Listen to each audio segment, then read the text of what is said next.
Every 5 days, the crane grows too, with new tower sections inserted as the construction moves ever higher.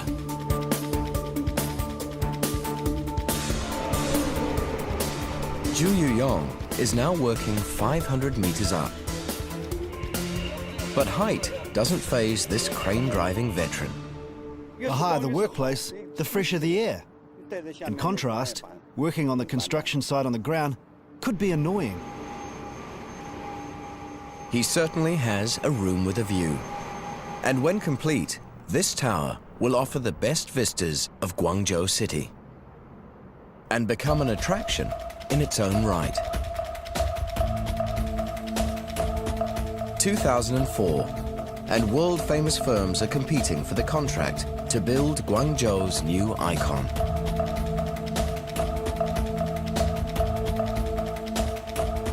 As the finalists are chosen, Mark and Barbara have even bigger things on their minds. The day that our second daughter was born, she was just there for a couple of hours, and Mark's telephone rang, and then we heard that we were one of the three that final schemes that were chosen, and that there was a lot more questions that the client had that we had to answer straight away. The timing couldn't be worse. A new baby in their arms and their dream project just out of reach. They have only 3 weeks to draft another round of plans and drawings, or lose everything they've strived for to the other finalists. Time isn't their only enemy. Mark and Barbara have sunk all their savings into winning this prize.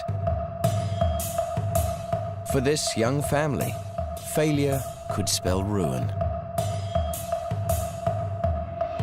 We had to sort of use all our available funds, and at some point they ran out, so we had to knock on many doors for help. Job Paul, their engineering partner at Arup, recognizes just what a risk they're taking. They took a huge gamble. We normally enter, we win a lot, but we also lose. If you just have one bet and you place all your money on one bet, it's very risky. On floor 75, they're about to start laying more floor panels. But nature throws a wrench in the works.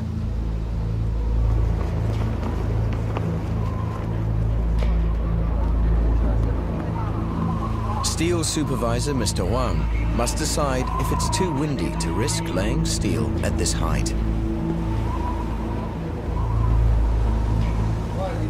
Is it safe?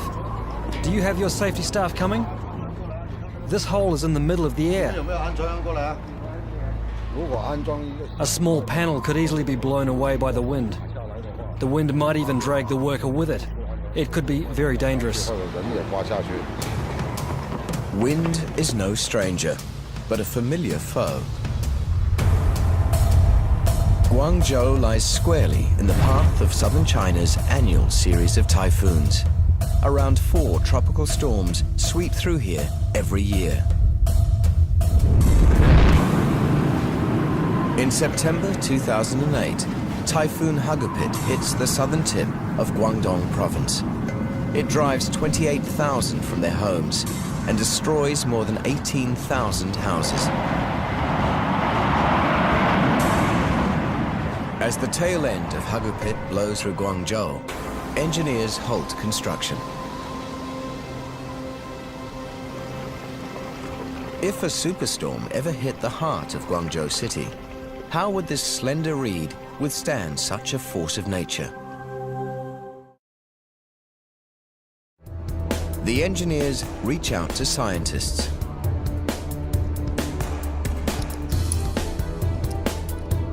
Professor Julia Dong of Tongji University in Shanghai is in charge of testing how the tower would fare under extreme winds. The tests are more complex than for any normal high-rise. It's a unique asymmetrical shape, so it has an extremely complex wind environment.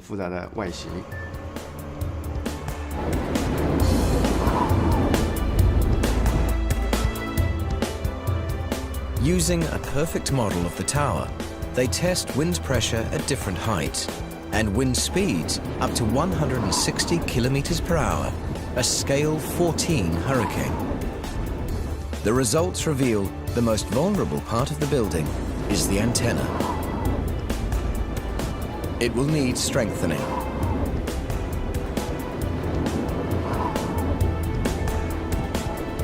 Their verdict? The tower should stand up to nature's worst winds. I think the current building is safe enough. Even if we have a once-in-a-100-years typhoon, the building can stand up to it. 没有问题。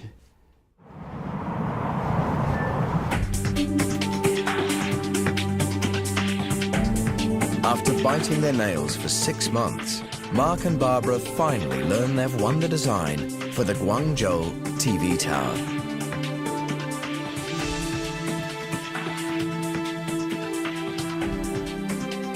Arup in the Netherlands joins forces with the Arup officers in Shenzhen and Hong Kong. And the team that must breathe life into blueprints is born. Everyone agrees the tower's thin waist clinched the competition. Now they must decide just how thin they can go without blowing the budget. The thinner you make the waist, the weaker the building becomes. Every meter they narrow the design will add 2,000 to 4,000 tons of steel reinforcing. They have to pin down the basic stats, the supermodel's dimensions. They generate a computerized model that lets them build virtual towers. They experiment with the number of rings, the number of columns, and the size of the waist. They discover that reducing the number of columns from 36 to 24 gives the supermodel the perfect dimensions. But the next problem is even more complex and costly. The tower is held together by joint connections or nodes. They take a whole lot of steel, and in Mark's design, every one of them is different. So that meant that all the joints would have been different. It would be about 2,000 joints, and they would be all totally different. And, well, that would be very pricey. Their solution: standardize the shape of the joint connection.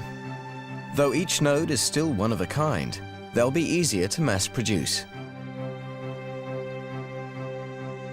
It's almost mass customization, yeah? To top it all off, the client adds a challenge: a revolving restaurant.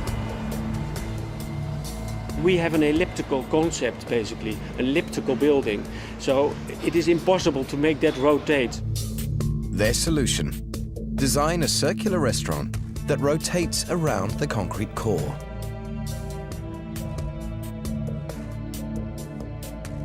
Then they must work out how to fit this circular element within the elliptical outer structure.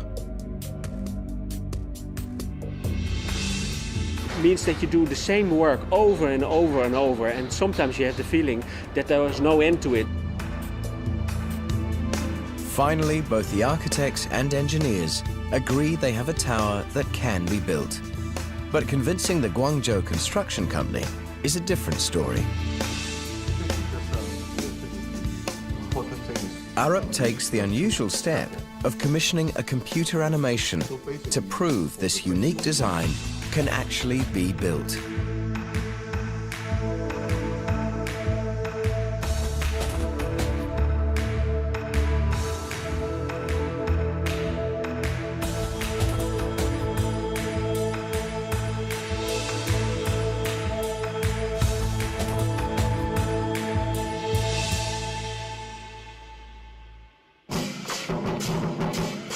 In 2005, the city of Guangzhou welcomes the designers of its towering icon. In November, they lay the cornerstone, and the Guangzhou TV tower is on its way. 3 factories begin the colossal task of outputting the steel.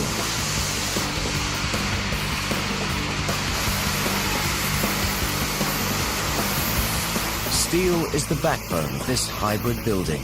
650,000 tons of it will be precisely shaped into every element that makes up the mega tower. Technicians extensively test the steel to measure how it stretches, bends, and withstands force. To save time and labor on the construction site, most of the welding is done at the factory. They test every weld for defects using ultrasound. Every element is pre-assembled to exacting specifications, because on site, everything must fit together seamlessly.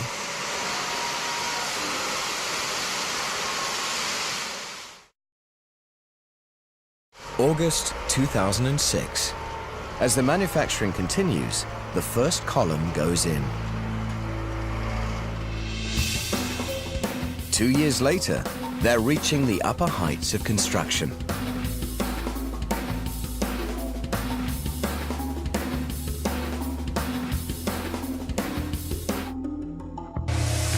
After they complete each ring, they fill the columns with concrete. Concrete-filled columns are almost as strong as solid steel, but cost much less.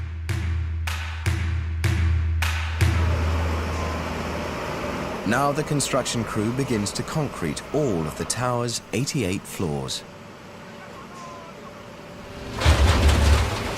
Concrete, one of the oldest construction materials and still one of the trickiest to handle. Incredibly heavy, and like a ticking time bomb, there's only so many hours before it sets.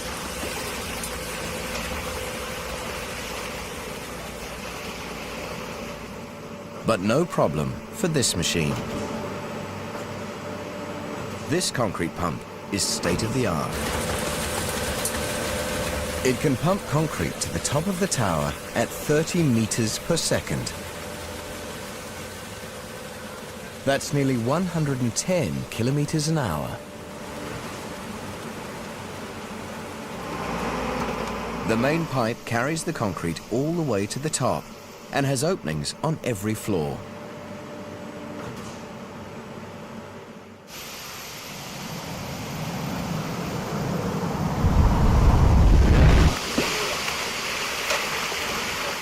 On the 77th floor, they're ready to roll. They start with their longest boom, so they can reach the places farthest from the core. This concrete is especially designed for pumping into high-rise structures. It's called self-compacting concrete, or SCC. It flows and spreads easily and settles into place by means of its own weight. It's ideal for penetrating small spaces.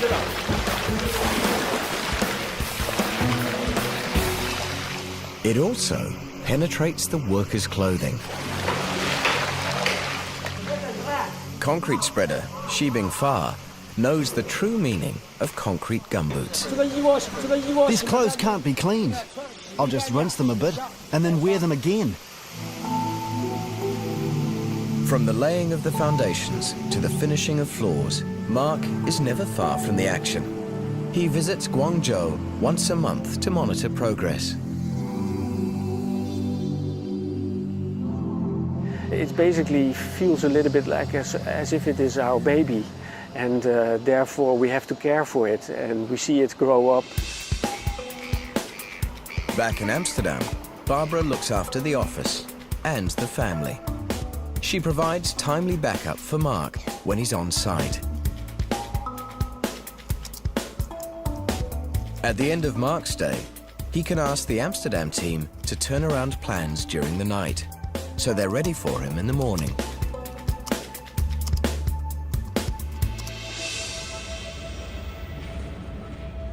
For Mark and Barbara, the space outdoors matters as much as the space indoors. The building is basically